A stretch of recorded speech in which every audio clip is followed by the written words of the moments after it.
All I wanted was to live a peaceful life as a small fish. My older sister, Serena, a beautiful mermaid, became a concubine to Lord Kale, the demon lord. I, a bighead carp, became a concubine to Crown Prince Orion of the immortal realm. Then, the white moonlight goddess, Elara, returned. Serena and Lord Kale had a fierce argument. He told her, "You're just a fish, not even a fraction of what the goddess Elara is." Serena then turned to me and said, "I have to go now, will you come with me?" I nodded, munching on a shrimp. "Wherever you go, Serena, I will follow." Later, the three realms were thrown into great chaos, all for the sake of two fish. When I went to find Serena, she was in a heated quarrel with Lord Kale. "I am a fish, so what are you?" she spat. "You're nothing but a snake. If not for me, you'd have long rotted away in some sewer," Lord Kale's cold voice echoed. "Serena, you are merely my concubine. You must remember your place." His voice was so frigid it felt as if it could freeze the very air. Immediately afterward, Serena's sobbing cries filled the space. "You ungrateful wretch. You took the very blood from my heart just to revive that woman asterisk. Get out." Inside, I heard a sharp asterisk smack asterisk. When Lord Kale finally emerged, I saw that one side of his face was swollen. Lord Kale, with his tall, handsome, godlike features, was unfortunately an ice block, frozen for 1,000 years. Only Serena had ever managed to make him smile to melt that ice. Seeing me standing nearby, eyes wide with curiosity, he seemed displeased. "Mina, does Crown Prince Orion know you came to the demon realm without permission?" I quickly bowed my head, nervously fiddling with my fingers. "Yes, he does. My brother-in-law gave me permission." After Lord Kale left, Serena inside wept uncontrollably. "That wretched snake, he deceived me of my youth, ruined my life, die." She violently threw a lapis lazuli lamp, a token of their love given by Lord Kale, her most cherished possession. Now it lay shattered on the ground. Serena cried so hard that pearls streamed from her eyes. I rushed to hug her. "Serena, please don't cry, let Mina comfort you." She gently stroked my chubby face. "Mina, it's my fault. I was so stubborn, insisting on marrying him and even giving him the black Ganoderma. If I had used it to heal your illness, the sickness in your head would have been cured long ago." I blinked, a little confused. "Serena, I'm not sick. I eat well, sleep well, and I can even dance." With that, I spun around, then jumped up, giggling. "Serena, even Orion says I've gotten chubby." Crown Prince Orion was renowned for his coldness and nobility, yet he chose me as his concubine.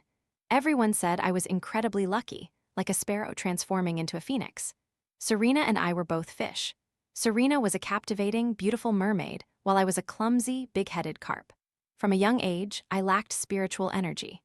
Serena raised me in the spirit lake in the celestial realm, alongside many gossiping carp, who all received food from the immortal beings.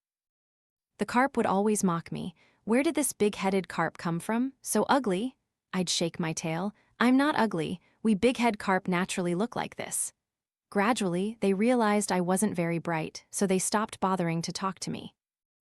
Then, one day, a handsome immortal lord came to feed the fish. All the carp vied to swim closer, hoping to touch his palm and absorb his immortal energy. I, with my big head, was stuck at the very back, unable to push through the colorful, peculiar crowd of carp. A faint smile, like a gentle breeze in March, touched his lips. He walked over and gently stroked my back. "Where did this big-headed carp come from?" My face flushed crimson, and I stared at him, dumbfounded. This immortal lord was incredibly handsome, more beautiful than any immortal I had ever seen, and his voice was so unbelievably gentle. My heart pounded, but it was also because I touched his hand and absorbed a bit of his immortal energy that I instantly transformed. I lay there, naked as a newborn, nestled in his palm. He couldn't bear my weight, so he had to cradle me in his arms. I clung tightly to his neck, but when I saw him looking at me with such an enigmatic gaze, I quickly squeezed my eyes shut and pretended to be dead. Wow, how embarrassing. I'd never be able to face the other fish again. Just then, a cry of surprise echoed from behind. "Crown Prince Orion." Soon, news that Crown Prince Orion had publicly behaved intimately with a big-headed carp by the lotus pond spread rapidly throughout the heavenly court. The fairies who secretly admired Orion came to the lake every day to scold me. "You're just a big-headed carp. What right do you have to dream of Crown Prince Orion?" I thought I wasn't dreaming. He's the one who spontaneously hugged me. "You wanton spirit," a white-robed fairy cried, covering her face, and ran away. "You're so ugly." How could you possibly be worthy of Crown Prince Orion? I looked at my reflection in the water. My face might be a little round, but my skin was fair, my eyes bright as stars. I was quite pleasant to look at. Serena is indeed very beautiful, I thought. I might not be as beautiful as her, but I'm not ugly either. Well, at least you have eyes to see. A red-robed fairy flushed and slowly retreated. Rumors of me, the thick-skinned, big-headed carp, spread throughout the heavenly court. Some even claimed I had cultivated dark magic to enchant Orion to the point of madness. That day, I was happily blowing bubbles by the lake, never getting bored, when a black-robed, immortal lord appeared. He was very handsome, and his eyebrows and eyes bore a three-part resemblance to Orion, but his gaze held a distinct ferocity. You must be the big-headed carp who has so infatuated my elder brother that his soul is in disarray. I only understood the 3 words, big-headed carp, so I politely nodded. Yes, I am that big-headed carp. What can I do for you? Prince Caspian smirked, a hint of disdain in his eyes. You're this foolish? How exactly did you manage to seduce my brother? I pondered for a long time, trying to recall our first meeting. Actually, it wasn't that difficult. I just transformed without clothes, that's all. Do you want to know? Prince Caspian nodded, showing the curiosity of a young man. Just tell me and I'll grant you a wish. I was overjoyed, leaping up, oblivious to my lack of clothes. I clasped his hand tightly. Really, you're a truly good person. Prince Caspian looked at the faint curves of my body, his face flushing crimson, as if about to explode. You be serious for a moment. Me. But I just smiled brightly. Then I started to undress in front of him. I removed my outer robe, leaving only my jade-green undergarments standing nonchalantly before him. It's very simple, just don't wear any clothes, and then… Suddenly, I lost my footing and tumbled straight into Prince Caspian's arms. His eyes darkened, and he swallowed, staring intently into my eyes. You. Just then, a clear, noble voice echoed from behind. Caspian, what are you doing? Hearing Orion's voice, Prince Caspian panicked and threw me straight out. I lost my balance and fell towards the edge of the lake, fearfully squeezing my eyes shut. The expected pain never came. I fell into a cool embrace. The rich scent of sandalwood was strangely comforting. Confused, I opened my eyes. Orion was holding me tightly. His deep eyes, like still pools of water, made his thoughts impossible to fathom. Never do something like that again in front of outsiders. His hand tightened slightly around my waist, looking both angry and not. Afterward, Prince Caspian was sent to the imperial stables to herd horses for a month, and he had to clean horse dung too. As for me, Orion brought me back to the Grand Harmony Palace to work as a sweeping maid. Everyone said I was fortunate, that despite having no immortal roots, I was favored by the crown prince of the immortal realm, and becoming his maid was truly a case of proximity to nobility elevates one's status. But I couldn't understand why serving others was considered a good thing. I'd rather be free in the lake, blowing bubbles, than endlessly sweeping in the palace. It had been a month since I'd seen Serena, and I didn't know if she'd noticed my disappearance. Perhaps she was turning the 3 realms upside down searching for me. Finally, I resolved to find Orion and ask him to let me go back to being a carefree bighead carp. The carved wooden doors opened. Orion, in white robes with his collar slightly open, was meditating in the center of the great hall. Beside him was a woman in purple, her clothes revealing half her chest and her slender waist. She was so beautiful I couldn't help but swallow. Your Highness, please open your eyes and look at me. I don't believe you are truly heartless. The woman's hand caressed his chest, her gaze ambiguous and incredibly seductive. This humble maiden only asks for one night of passion. I hope your Highness will grant it. My eyes widened in shock. I was about to ask what they were doing when someone clapped a hand over my mouth and pulled me behind a large pillar in the hall. Prince Caspian covered my mouth tightly, leaning close to my ear, gritting his teeth as he whispered, "Fool, can't you see my brother is in seclusion? Don't disturb him." Then who is that beautiful fairy next to him? That's the Lotus Fairy. She's been secretly in love with my brother for hundreds of years. This time, she even drugged him. She's determined to conquer him. I nodded, enlightened. Conquer him how? I asked curiously, my lips accidentally brushing his palm. He seemed a little flustered, his ears turning red. Anyway, a foolish fish like you wouldn't understand. His face grew hotter and hotter, his whole body was burning and sweating. I was a little worried for him. What's wrong? You look like a fish boiled to death in hot water. He seemed a little anxious, tugging at his robe, revealing his pale skin, his face flushed as he looked at me. Because I've been drugged, just like my brother. The poison is very potent. Oh, then what should you do? Will you die? His eyes darkened. If I don't detoxify, I'll die a terrible death. His hand suddenly gripped my arm, looking deep into my eyes. So, do you want to help me detoxify? Saving a life is more meritorious than building 7 pagodas. I quickly nodded. He seemed to gain strength, his gaze lingering on my face. Don't worry, I will take responsibility for you. He closed his eyes, looking a little tense, his handsome face leaning towards me, his lips drawing closer and closer. Just then I was yanked away by someone and fell into a familiar embrace, filled with a comforting scent. Orion's eyes were bloodshot, his deep gaze fixed on me. Mina, I've also been poisoned. He picked me up about to leave, but Prince Caspian grabbed his sleeve. Prince Caspian's eyes were slightly red. Big-headed Carp, don't forget you promised me first. He paused, then looked at Orion, his eyes filled with unwillingness. Brother, I caught the big-headed Carp first. Orion's gaze remained as cold as ever, merely glancing at him. Don't overstep your bounds. Go to the imperial stables and accept your punishment. Orion carried me into the palace.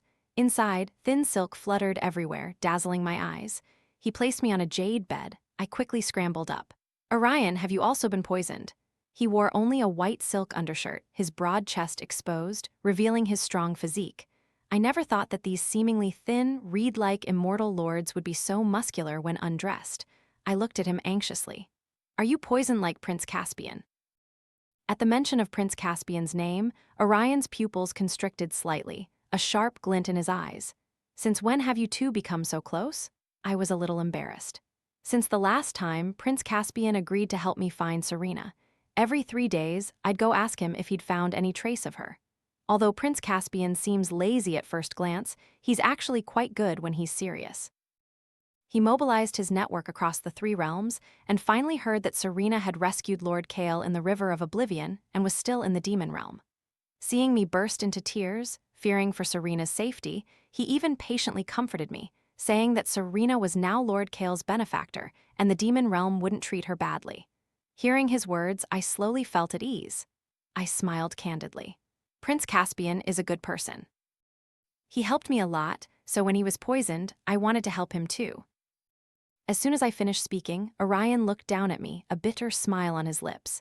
And what about me? Mina, I've also been poisoned. Who do you want to help? I looked at him, confused. Can I help both of you? Can I help you both detoxify? Orion curved his lips, his handsome face smiling like April blossoms drifting down, captivating my eyes.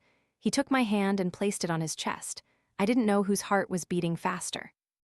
1,000 fawns seemed to be running wild in my heart, but then I heard him say, Mina, you can only choose one person. Then I'll save you first, I thought. After saving Orion, I can still go back and save Prince Caspian. He was slightly stunned, his eyes filled with a teasing smile, a luminous, jade-like glint. If Mina chooses me, she cannot choose Prince Caspian. I wanted to ask why, but his lips were already on mine. By the time I reacted, my teeth and lips had been pried open. His warm palm pressed against the back of my neck. The bed curtains, I didn't know when, had been blown down by the wind. The warm hibiscus curtains veiled a sleepless spring night. After that day, I became Orion's concubine. Due to his duties in the 3 realms, Orion was always very busy, and I rarely saw him. The palace fairies were not very fond of me. They said I had stolen the position of Elara, the goddess, and that when she returned, I wouldn't have a single day of peace.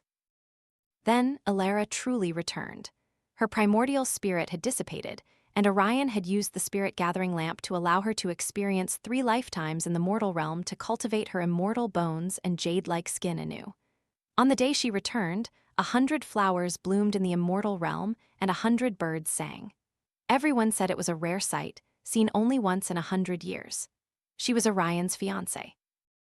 When she learned that Orion had taken a concubine, she didn't raise her voice or argue. Instead, she looked at me with a playful smile. Are you that big-headed Carp? If His Highness enjoys keeping you for a bit of fun, it's not a bad idea. As she spoke, she delightfully stroked the cat in her arms. It was Elara's cat, entirely golden, large and lazy, always acting imperious in front of me, baring its fangs and claws.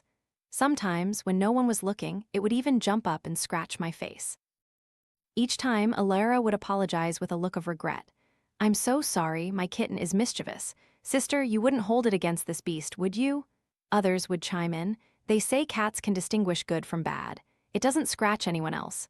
Perhaps there's something wrong with the one who gets scratched. I, being a fish by nature, was afraid of cats and could only keep my distance. Then the cat died. Everyone said I had killed it. They said I feared cats the most, so I must have acted first to kill it.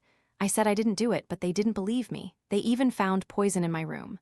Elara wept bitterly in front of Orion, her expression weak. What did the kitten ever do wrong? Sister, if you were upset about something, you should have told me. Why make things difficult for a cat? Orion frowned unhappily and said to me, Do you have anything to say? I was about to open my mouth to explain, but then I saw Elara spit out a mouthful of heart's blood. She lay weakly in Orion's arms, her face pitiful. Your Highness, the kitten has been with me for so long, I truly can't bear for it to leave alone. Everyone's attention was drawn to her. No one cared for my defense. I was sent to the cold palace of the heavenly court. Those fairies mocked me, saying I brought it upon myself. A big-headed carp daring to dream of the crown prince? Did she truly think she'd transformed into a phoenix? How dare she lay hands on Elara's cat? It's truly benevolent of the goddess to spare your life. I wanted to say I didn't do it, but I found myself under a spell, unable to utter those words. I was confined in the cold palace for 3 days and 3 nights until Prince Caspian came to find me. You truly are a fool, you don't even know how to defend yourself. I pointed to my throat. He instantly understood, waving his hand to lift the silencing spell. Only then could I speak fluently. I didn't kill that cat, I'm afraid of it. How could I possibly go near it? Prince Caspian sighed. I know it wasn't you. You're so foolish, it's a miracle you weren't killed by the cat already. I nodded vigorously, completely ignoring the word foolish. He suddenly looked at me deeply. Have you heard? My brother is about to become engaged. My fingers suddenly felt weak. To Goddess Elara? He nodded, seemingly wanting to comfort me, but I looked at him with blurred, tear-filled eyes. Can you take me away from here? I want to find Serena. I don't want to be Orion's concubine anymore. Everyone says I'm not worthy of him, that he and Elara are a match made in heaven. Prince Caspian reached out to wipe the tears from the corner of my eye, saying helplessly, All right, I agree. It was only after arriving at the demon palace that I learned that Lord Kale's moonlight goddess was also Elara. The reason Elara could be resurrected was that Lord Kale had taken the blood from Serena's heart. Taking advantage of Serena's weakened state and inability to resist, he had decisively cut open her belly to take the blood. He frowned in immense pain. Serena, Elara is all I have left. I can't abandon her. After Serena fainted from severe blood loss, she discovered she was pregnant. She hugged me tightly. Mina, you absolutely must not let Lord Kale know about this child. Otherwise, both the child and I will die. I nodded, secretly vowing to protect them both. The night before leaving with Serena, I specifically wrote a letter and asked Prince Caspian to deliver it to Orion. Prince Caspian looked at me with a complex gaze. Do you truly want to go? Then what about me? What am I to you? You're my good friend? I looked at him seriously. Prince Caspian, you are a good person, my best friend. But he gave a bitter laugh. Mina, am I just a friend in your eyes? I didn't understand why he was sad and was about to comfort him when Serena urged, It's time to go. Prince Caspian, you should go back soon too. I waved, smiling goodbye to Prince Caspian. Prince Caspian, we will definitely meet again. Prince Caspian's figure on the shore grew smaller and smaller.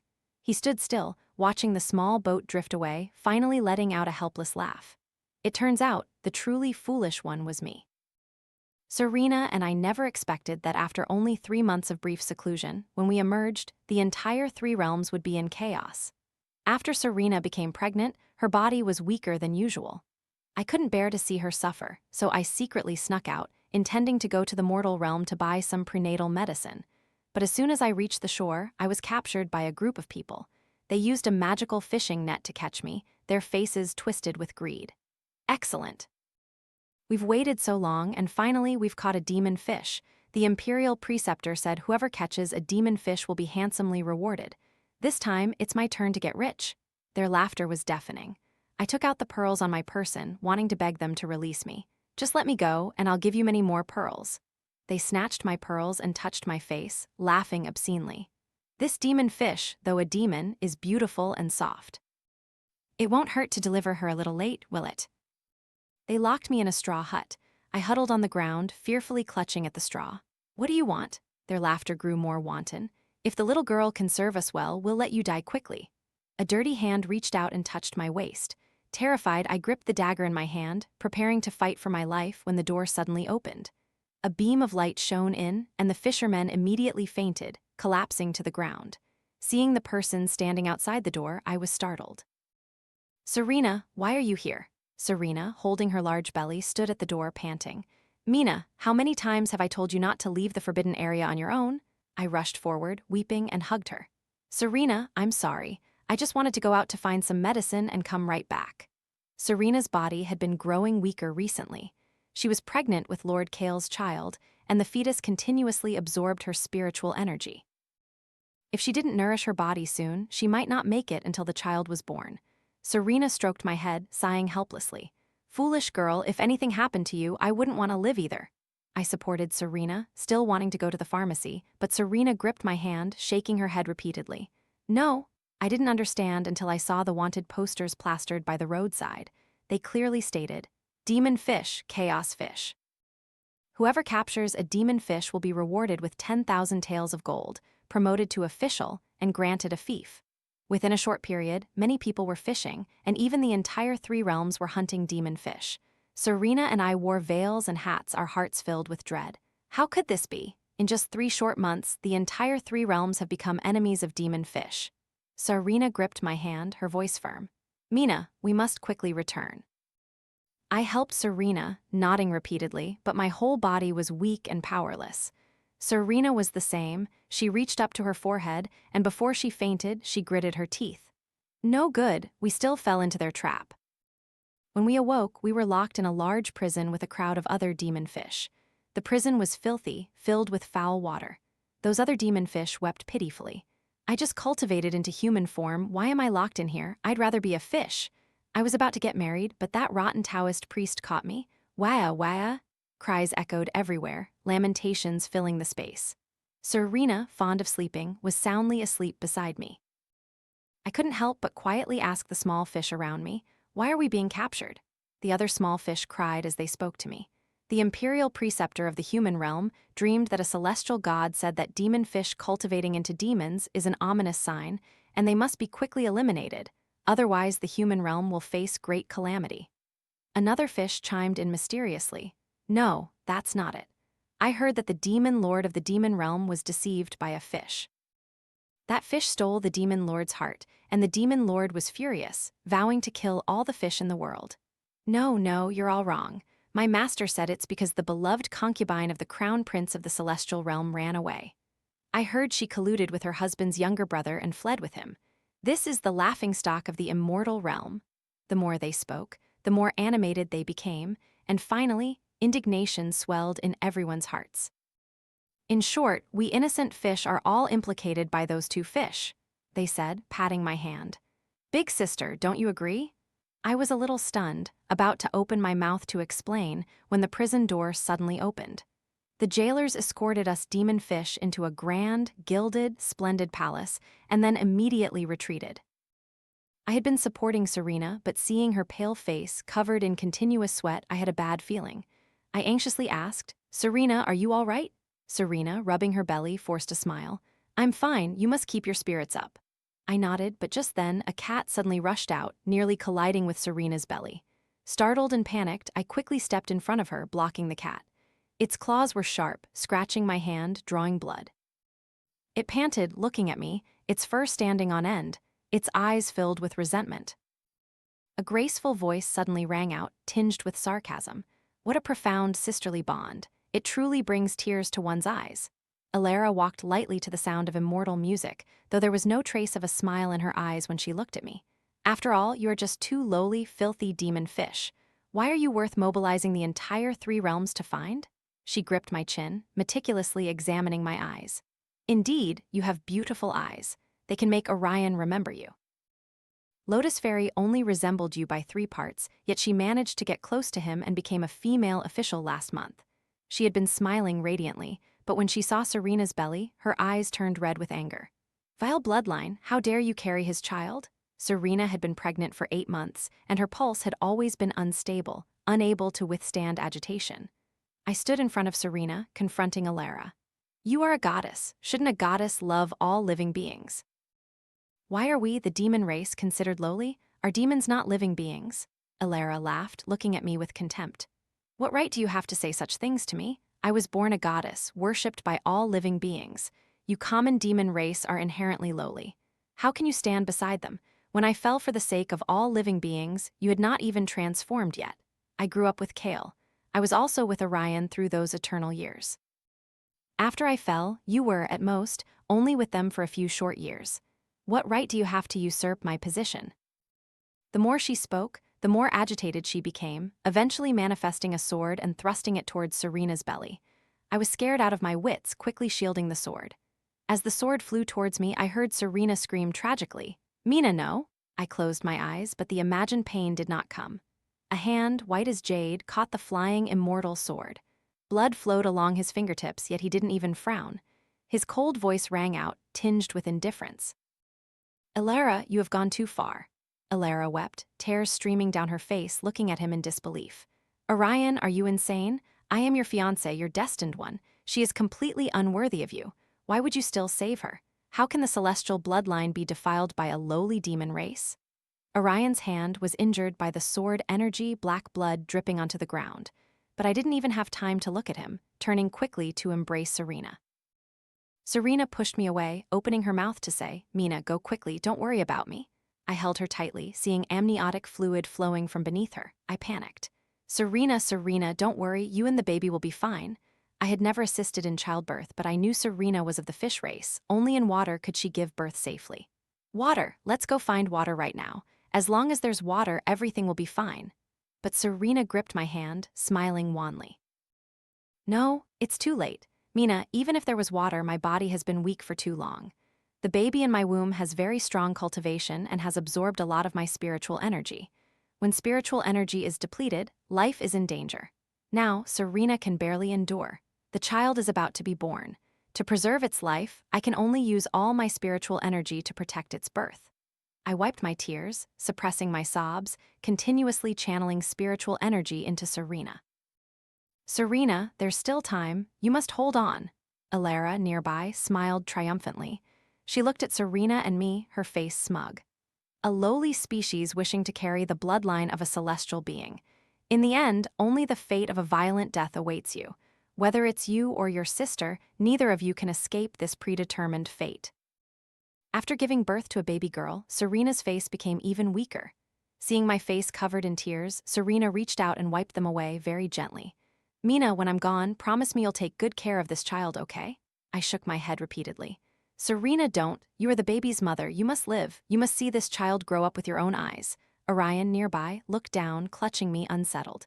"Mina, calm down. There must be a way." But I slapped him hard. "Don't touch me." I looked at him coldly, finally unable to contain myself, and screamed, "That's my sister. What way can you have? What good is it to just talk and not act?" A hint of joy flickered in his eyes. He was clearly happy despite being slapped by me. "Mina, you've always refused to touch me. Now this is truly wonderful." Just then the massive doors were shattered in an instant.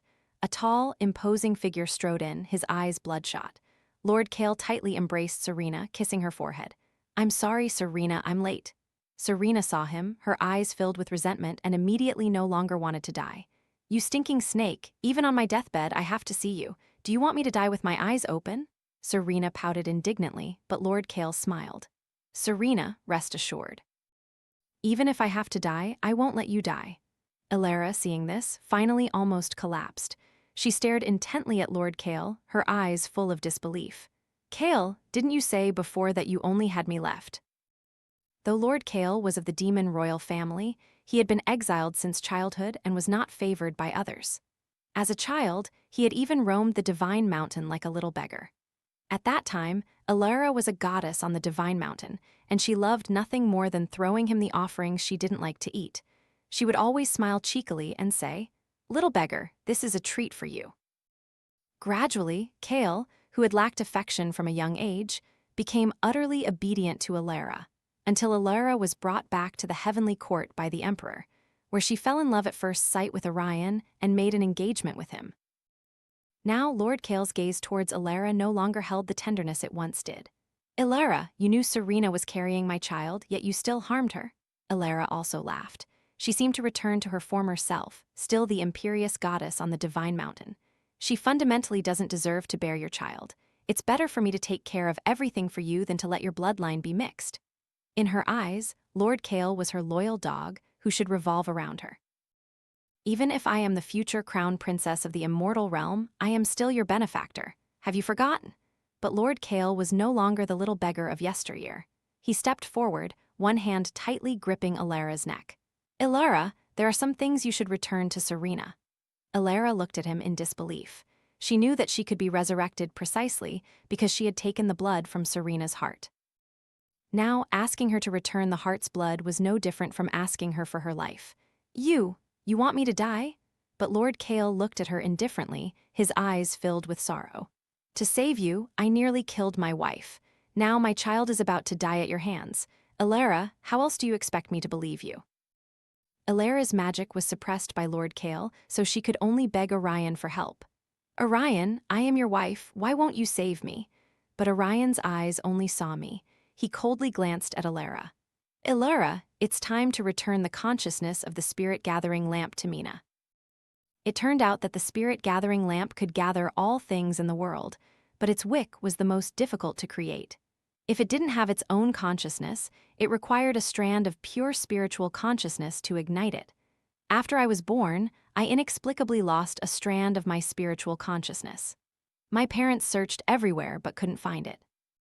No one expected that this strand of spiritual consciousness would be captured by the spirit-gathering lamp and become the key to igniting its wick. The heart's blood in Elara's body was drawn out and returned to Serena's body. Serena's weakened body recovered by half, finally saving her life. She used all her strength to kick Lord Kale in the knee. Kale obediently knelt down, allowing her to vent her anger. She fiercely tugged his hair. You stinking man, your deep love comes too late and is cheaper than weeds, do you understand? Don't think I'll forgive you just because you saved my life. That was originally my heart's blood, you stinking snake. Serena, then can I give you my heart's blood in return? Lord Kale knelt on the ground, his 5 fingers transforming into sharp claws, reaching towards his chest, pulling out his own heart's blood, strand by strand, and merging it into Serena's body. Serena's complexion gradually returned to rosy. His face was pale, but he still offered a faint smile. Serena, so taking heart's blood hurts this much. But Serena looked at him with cold indifference, forcing all the blood out of her body. It all splattered onto the ground. Kale, I don't need your blood, I find it dirty. Elara painfully collapsed to the ground.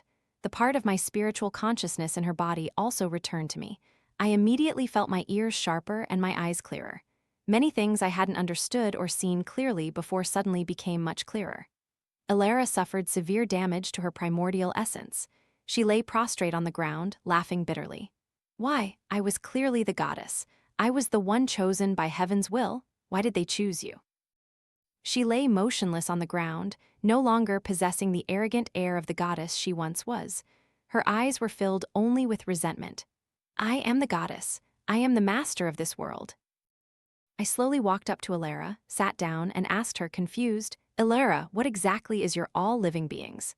She looked up, her beautiful eyes slightly red. What right do you have to speak to me? When I fell for the sake of all living beings, weren't you also sheltered by me? Then do Serena and I count as all living beings? Elara finally fell silent. On one hand, she claimed to sacrifice everything for all living beings, even accepting her downfall.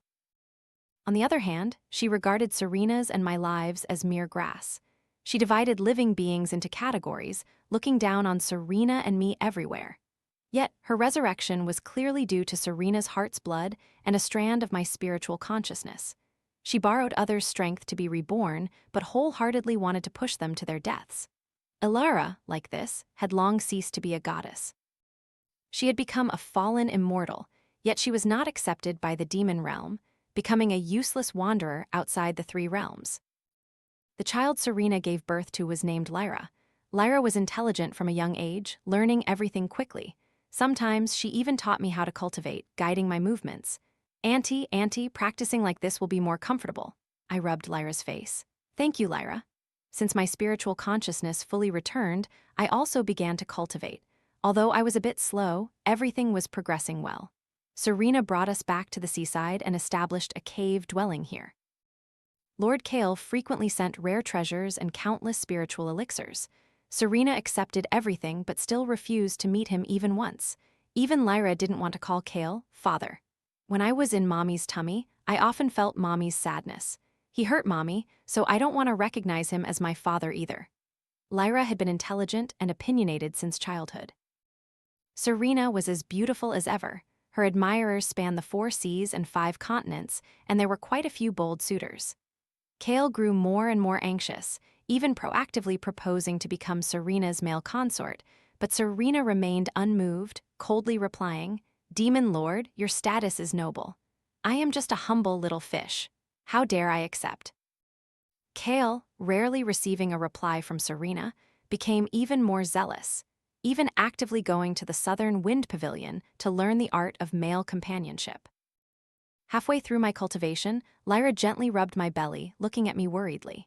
"Auntie, is the baby in your tummy well behaved?" I froze for a long time, not knowing how to answer. In truth, I was also pregnant with Orion's child. Perhaps it was due to the difference in species. My pregnancy, lasting 10 years, was like a single month for mortals. The last time I saw Orion was 10 years ago. It turned out he knew from the beginning that I wasn't the one who killed the cat. He reached out and stroked the top of my head, his eyes showing a hint of pain. "Mina, I just wanted you to rely on me a little more." Orion saw that I had a good relationship with Prince Caspian and even proactively sought Prince Caspian's help, spreading rumors and playfully teasing. All of these things made him very uncomfortable in his heart. "Mina, sometimes I truly envy Prince Caspian. I even envy the natural way you and he are together." Orion originally hoped to see me actively seek his help, actively explain to him, but in the end he waited for nothing. Instead, he waited until Prince Caspian took me away, leaving behind a letter. He was so furious he beat Prince Caspian. He had always been measured, but this time, he nearly shattered half of the Grand Harmony Palace, especially when he saw that the letter contained only one sentence. "I have to go back to being a fish now. Let's not meet again, okay?" He grew even more enraged because he knew the last words I left for Prince Caspian were, "We will definitely meet again." He was mad with jealousy, directly beating Prince Caspian so severely that he was gravely injured. He, who had always been gentle and refined, was punished by the Heavenly Emperor for the first time, imprisoned for several months. After his release, he immediately went to find Lord Kale, and together they turned heaven and earth upside down, searching all 3 realms. But no matter how they searched, they couldn't find any trace of Serena and me. At that time, Serena and I had already hidden in the Forbidden Land. If not for Serena's weak body, I wouldn't have risked going out to find medicine. I looked at Orion, finally firm in my resolve, and said decisively, "Orion, I don't like the heavenly court. I still prefer to live freely as a bighead carp in the water. So, can you let me go?" On the day I went into labor, a heavy rain poured and thunder roared.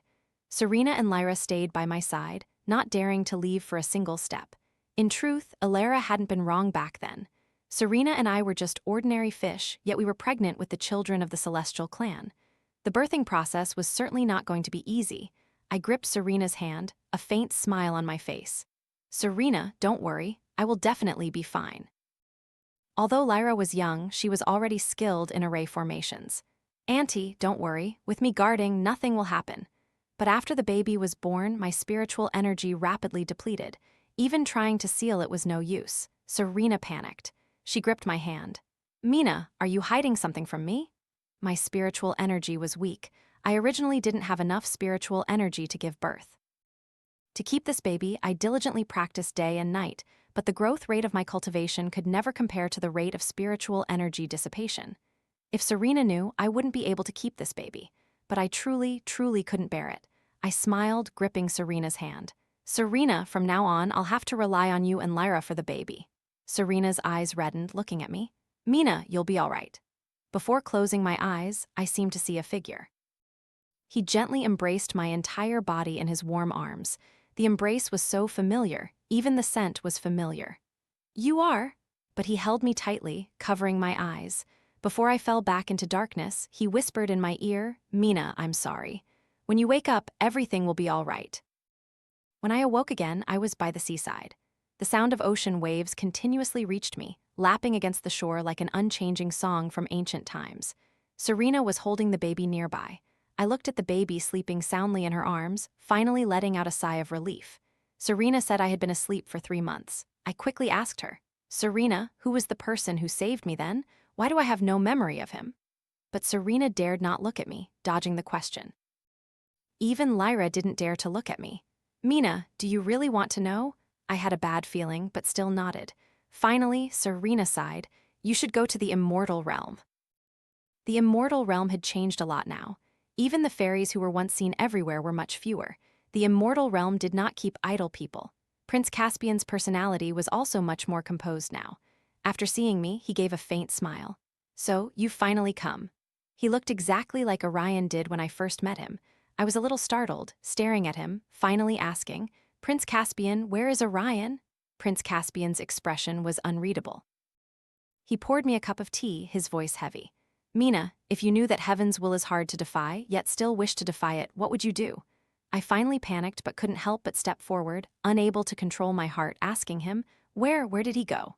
Prince Caspian looked at me with red eyes. "Mina, can you look closely at me one more time? Even if my brother is no longer here, I can still take good care of you and your child." I tried to hold back my tears, shaking my head. "Prince Caspian, thank you, but some things are ultimately not the same as before." When my spiritual energy was almost completely depleted, at its weakest, it was Orion who saved me. He defied heaven's will, and ultimately his soul scattered between heaven and earth. I obtained the spirit-gathering lamp from Prince Caspian. Fortunately, there was a strand of Orion's spiritual consciousness left in the baby's spiritual awareness. I extracted that strand of consciousness and used it as the wick to light the lamp, praying that the spirit-gathering lamp would soon gather Orion's scattered soul. Spring passed and autumn came. Leo grew older and resembled his biological father more and more. Every time I accidentally saw him, I would get a little distracted. Leo was intelligent from a young age until one day he found me once again lost in thought, staring out at the sea. Finally, he couldn't help but ask me, "Mommy, why don't you find a father for me?" He startled me so much I spat out my tea. I quickly pointed to the spirit-gathering lamp. "Your father is right there." But he looked at the misty smoke with disdain, complaining, "How can a broken lamp be my father?" Leo hugged my arm, cooing, "Mommy, please go meet the young master's auntie introduced, okay? Every day at school, those people make fun of me for not having a father." Leo began to cry. I couldn't bear it and finally agreed. That night, the spirit-gathering lamp stirred slightly. I had a dream. In the dream, a vague figure held me tightly, his voice slightly aggrieved. "Mina, don't abandon me, I'll be back soon." He gently kissed me, our lips and tongues entwined. I melted in his warm embrace, unable to move. After waking up, I couldn't help but gently pat my face. Indeed, it was red and burning. Could it be that I've been single for so long I'm starting to have spring dreams? The next day, I took Leo to meet the young masters Serena had introduced to me. They came from the 4 seas and 5 continents, including fish, bird, and even fox tribes. Everyone who came was handsome and elegant, looking very refined and polite. No matter who Leo met, he would smile and say, "It's fine as long as Mommy likes him." Until the last young master walked in. He wore simple white robes, yet an extraordinary noble aura emanated from him. After he sat down, a familiar face was revealed. He smiled like a gentle spring breeze. "Mina, I've returned." I looked at him, the corners of my eyes uncontrollably warming, slightly moist. Leo, however, gritted his teeth, staring intently at him. "Mommy, any man can be my father, but not this one, because this man is his biological father."